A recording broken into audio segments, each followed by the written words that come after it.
সকলোকে মোৰ চেনেললৈ পুনৰ এবাৰ স্বাগতম জনাইছো। আজি মই আপোনালোকৰ আগত এটা কুইক আৰু ইজি ৰেচিপি লৈ আহিছো।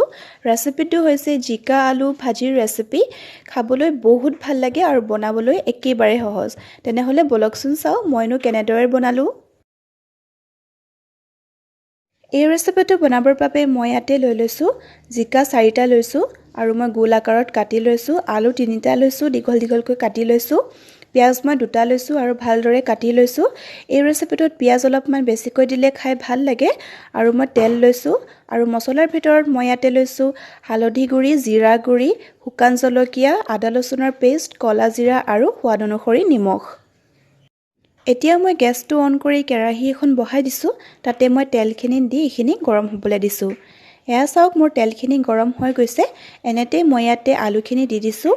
আৰু ইয়াতে মই এতিয়া সোৱাদ অনুসৰি নিমখ আৰু হালধি গুড়ি দি এইখিনি মই ভালদৰে ৰঙচুৱা হোৱালৈকে ভাজি থাকিম।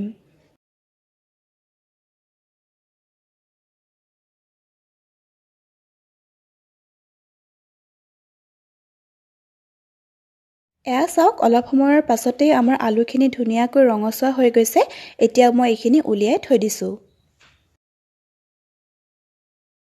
তাৰ পাছত মই একেইখিনি তেলতে প্ৰথমে কলা জিৰা আৰু শুকান জলকীয়াখিনি দি লৈছো।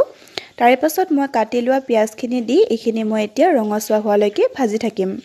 এয়া চাওক অলপ সময়ৰ পাছতেই মোৰ পিয়াজখিনি ধুনীয়াকৈ ৰঙচুৱা হৈ গৈছে। এনেতে মই ইয়াতে এতিয়া এচামুচ আদা ৰচুনৰ পেষ্ট দিছো আৰু তাৰ পাছত মই এইখিনি অলপ সময়ৰ কাৰণে এনেধৰণে ভাজি আছো। এতিয়া মই ইয়াতে হালধি গুড়ি আৰু জিৰা গুড়িখিনি দি আকৌ অলপ সময়ৰ কাৰণে মই এনেধৰণে ভাজি থাকিম।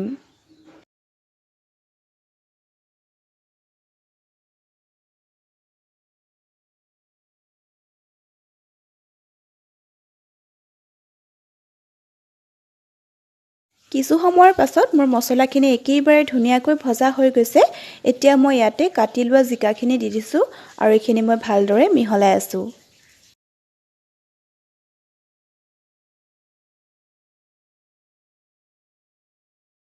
ইয়াতে মই এতিয়া সোৱাদ অনুসৰি নিমখ দিছো আৰু এইখিনি মই কিছু সময়ৰ কাৰণে এনেধৰণে মই ভাজি থাকিম।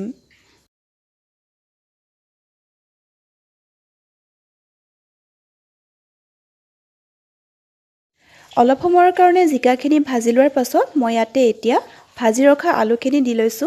তাৰ পাছত মই ঢাকনিখন লগাই ভালদৰে সিজিবলৈ দিম।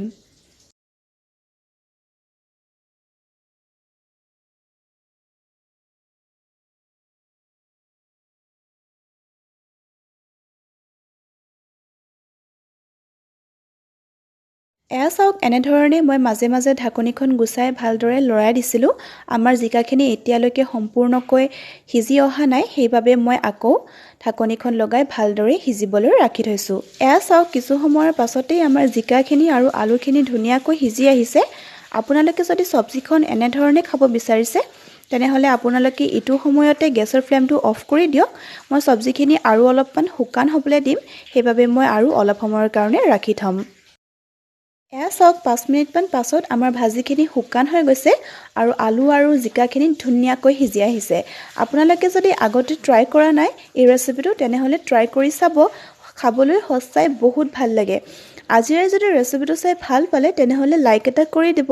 তেনেহলে অন্য এটা ভিডিঅ'ত আকৌ লগ পাম। তেতিয়ালৈ বাই বাই।